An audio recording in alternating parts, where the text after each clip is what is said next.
Sun, Moon, Rising, and Venus reading for the month of March. For your personal reading, kindly send me a direct message. Kamusta mga Aquarians? Kamusta?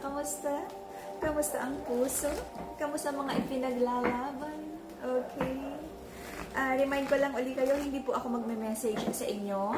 At ang palatandaan ng legit at nag-iisang account natin, isa lang po yung pinafollow natin, which is yung backup account na kay Angeles 11. Alright? Ayan, inubo na si Mystic Dog. Aqua, Sun, Moon, Rising, and Venus reading for the month of March. Alright, for your personal reading, kindly send me a direct message. Okay? And then, for your crystals, PM nyo lang ako para sa ating mga high-quality blessed cleanse and ritualized crystals. Ten of Pentacles in reverse. In the past, nagkaroon ng mga delayed manifestations. Okay. Inalat ba ang mga Aquarians? Okay.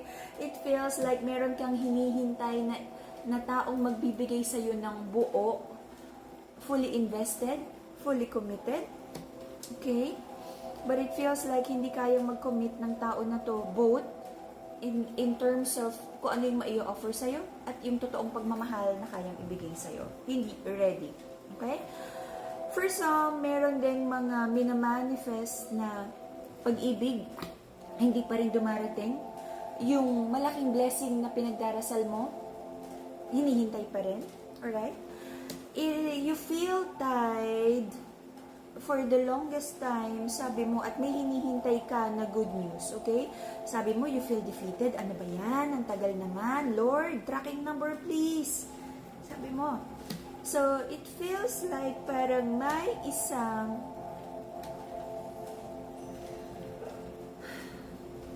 nagkaroon ng mga connections and partnerships in the past na nagkaroon ng dishonesty, lies, cheating, na ngayon lagi ka na lang may duda kung tama ba to.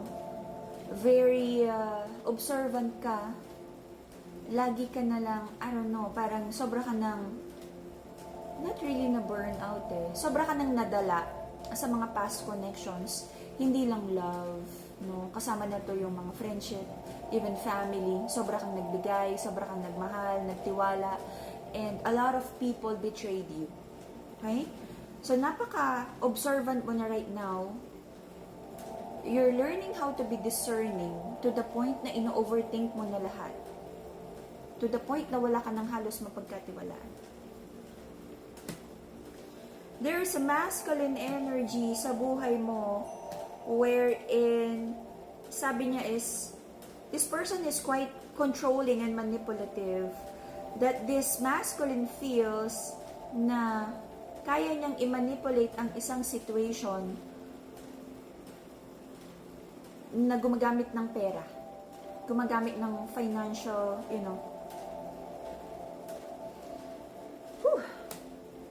May isang long-term commitment here na nagkaroon ng mga revelation na hindi maganda.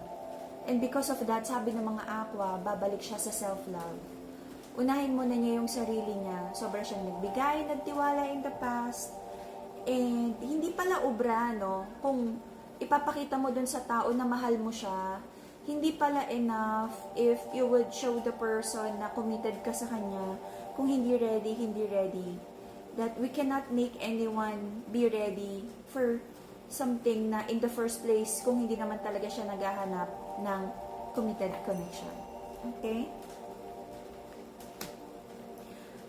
I feel sobra ka rin naghintay, nag-invest sa connection na to, but binigyan mo na ng ultimatum na kung walang pagbabago, hindi naman magkakaroon ng positive transformation. You're taking a leap of faith. Magkakaroon ka ng, kumbaga, hard reset. Okay? Nagkaroon ka ng reset. Pero hindi ka naman basta umalis. Nagkaroon ka pa rin ng maraming considerations. This is like atras abante energy of really like, eto na ba talaga? Kasi sabi mo, pag nag-walk away ka, mag-walk away ka na talaga. Pag nag-commit ka, magko-commit ka talaga. Okay? So, tinimbang mong mabuti yung mga decisions before you had that, big decision of yours. Very very combative yung energy ng masculine. This is the energy of nangangatwiran na gusto niyang ipaglaban yung opinion niya na ready naman daw yung mga kaya niyang ibigay. Masyado ka lang daw nainip, masyado lang daw yung expectations na, so there is a misunderstanding here. Parang this is he said, she said. Okay? But sabi ng mga Aquarians, wala siya munang panahon dito sa mga love connection. Meron din siya mga hinahabol na pangarap and like manifestation on financial stability. Kaya inuna muna ang kabuhayan showcase. Let's see.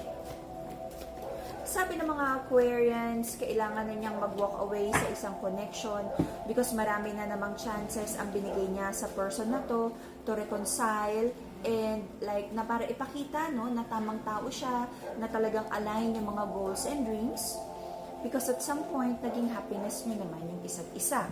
Okay? So nagkaroon ng like on and off reconnection. For some of you na may anak, may mga kinonsider na mga bata bago talaga kung ano man yung talagang naging decision nyo sa connection na to. Recent past, nagkaroon ng patience energy. Pasensya, pasensya, pasensya. Kahit toxic ang relationship na to. Okay? For some of you, kinoconsider nyo na lang yung bata, nagiging pasensyoso ang bawat isa because ayaw nyong ipakita dun sa bata na may conflict kayong dalawa. Nagpapakiramdaman din kayo kung sino yung unang makikipag-usap, kung sino yung magre-reach out.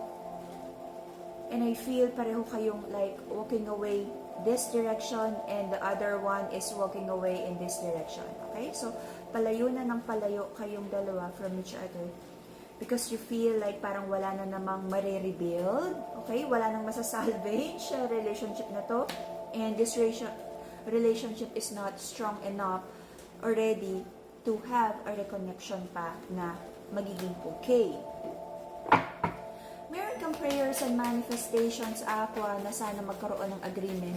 Kung meron kang hinihintay na job contract, na pipirmahan, mga projects, okay, naghihintay ka. This is kasunduan and kontrata. Meron kang hinihintay na kasunduan na mag-move forward. For some of you, may mga hinihintay na travel, trabaho sa abroad. Okay. And I feel positive to. Kung meron ka rin hinihintay na travel, bakasyon, paglipat ng trabaho, okay? Okay. Pagdating sa pag-ibig, you're manifesting na sana magkaroon ng pagkakasunduan na mag-move forward sa healthy connection.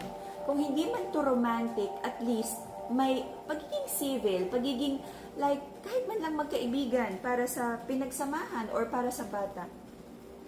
But yung energy nyo pareho, the masculine has the energy of immaturity. Masabi.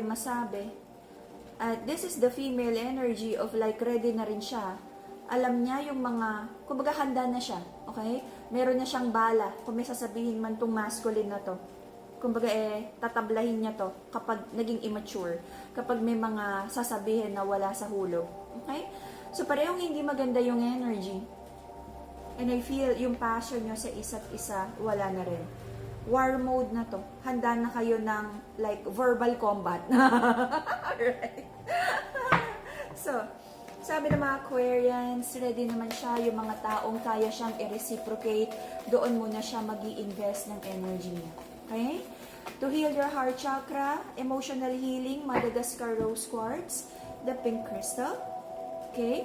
For you to have mental clarity and stronger connection with the divine, amethyst crystal. Okay? Woo! You're waiting for a commission, you're waiting for the divine na i-bless ka ng financial stability.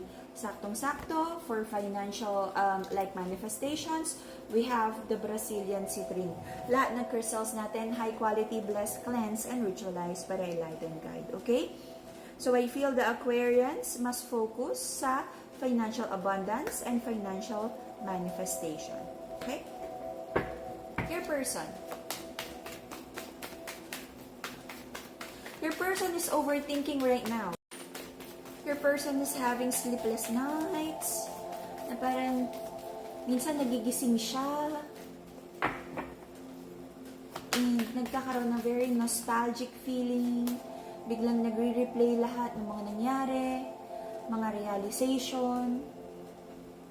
Okay? Alam mo tong person mo, Aqua, this is like, minumulto siya ng mga thoughts, ng mga ginawa niyang pagkakamali sa'yo in the past. Nagkakaroon siya ng sleepless nights. And this person is thinking na kinakarma siya sa finances dahil sa lahat ng ginawa niya sa'yo. This person is also thinking na kinukurse mo siya. Sorry naman, di ba? Walang ganon. Walang sumpaan na nangyari dito. Karma mo yan kasi you've been very, very, very bad. Alright. So, Aqua, your person is having sleepless nights because nagkakaroon ng problema sa luck, nagkakaroon ng problema sa pera, inaalat, maalat pa sa Red Sea. Okay. Pag naghulog ng isda, magiging tuyo. Okay. Minsan nawawalan na ng ganang magtrabaho tong person na to. And for some of you, tong lalaki na to, tong masculine na to, talagang hindi naman siya, for some of you, talagang kulang sa gawa.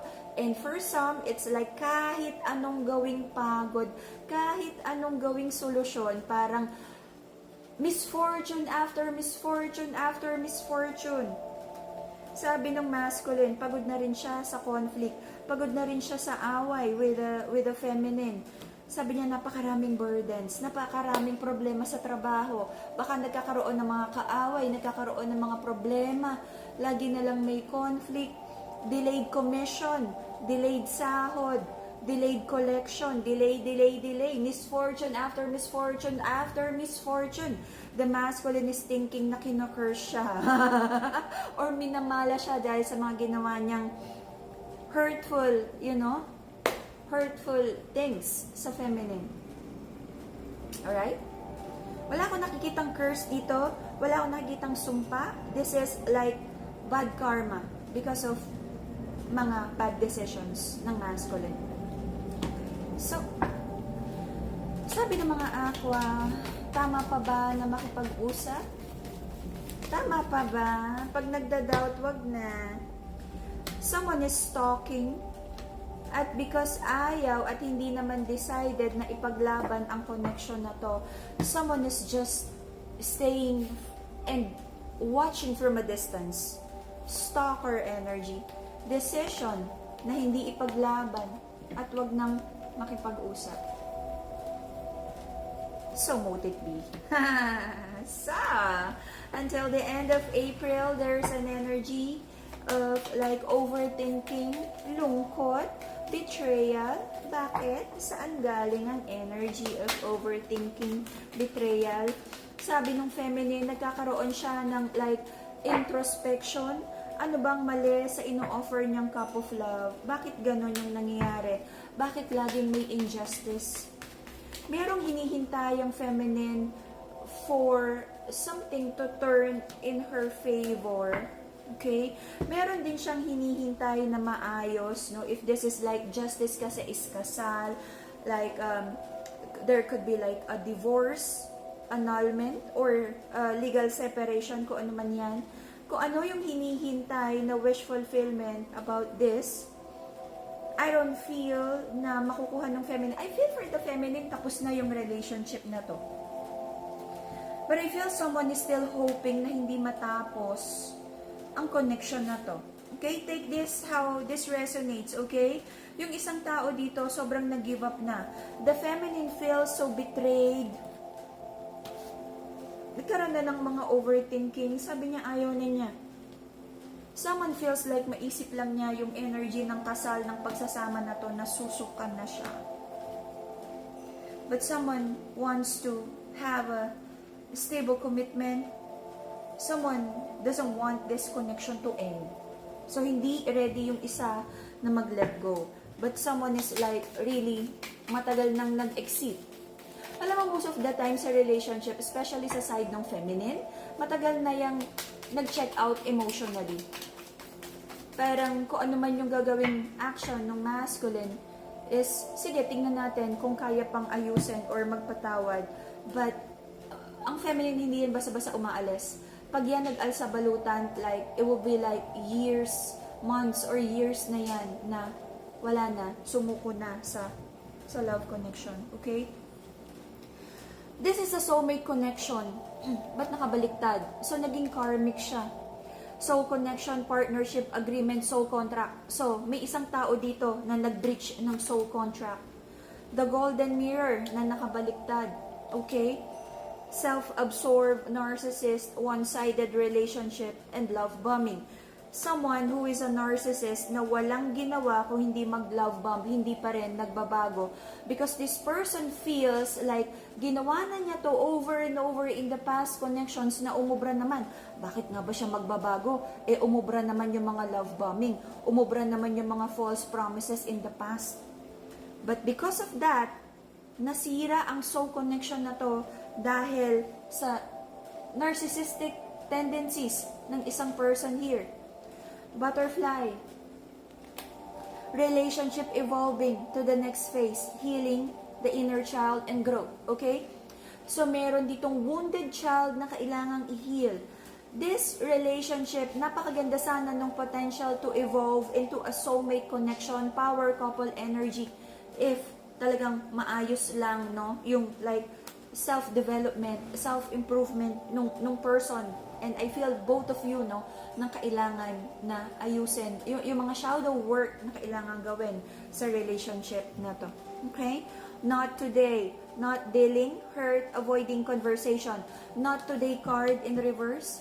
So, I feel may person dito na nagkaroon ng like tahimik, no, na in-avoid, very avoidant, very runner energy na ayaw mag-deal ng conflict, na akala niya running away from the problem would solve the conflict itself, na kapag balik na lang niya is mag-hi hello siya na parang walang nangyari, uubra na. Because for the longest time again, gumana, no? Gumana yung like very charming energy, babalik na kala mo walang nangyari, hi, hello, kamusta ka na, kumain ka na hindi man lang nag-apologize, na hindi nagtitake ng personal accountability, at lagi na lang nagra-run from difficult conversation. But this time, the angels and the divine is pushing this person to look themselves in the mirror and see kung ano yung shadow, kung ano yung inner child, yung mga child wounds na kailangang i-heal at kailangang, harapin, ayusin. No matter how bitter, no, tong situation na to, kailangan may mangyaring transformation. Sayang yung partnership. This is a very strong soul connection. Divinely orchestrated soulmate connection, but naging karmic because of stubbornness and narcissistic patterns, okay? Being self-absorbed, being selfish, and not thinking of the other person's, well-being. But there is a calling, no? Sabi ng mga angels, there is a butterfly here. Nagkakaroon ng sabihin nating dark night of the soul, parang nasa cocoon, very dark, na hindi alam kung saan papunta, kung maayos pa. It feels like someone hit rock bottom dito sa situation na to. And pag nagkaroon ng like successful transformation, I feel it's not just the person na magkakaroon ng positive transformation, but this includes the relationship as well. Okay? So, there's a good potential, but then again, I just want to remind you, potential is a potential. Para siyang condo na pre-selling. So, free will, no? Free will for the both of you. And kung sino man yung nasaktan sa situation na to, be guarded, to heal your heart chakra, Madagascar Rose Quartz, to ground your energy, and to have a stronger connection with the divine. The amethyst crystal. Lahat ng crystals natin, high quality, blessed, cleansed, and ritualized by the enlightened guide. Okay?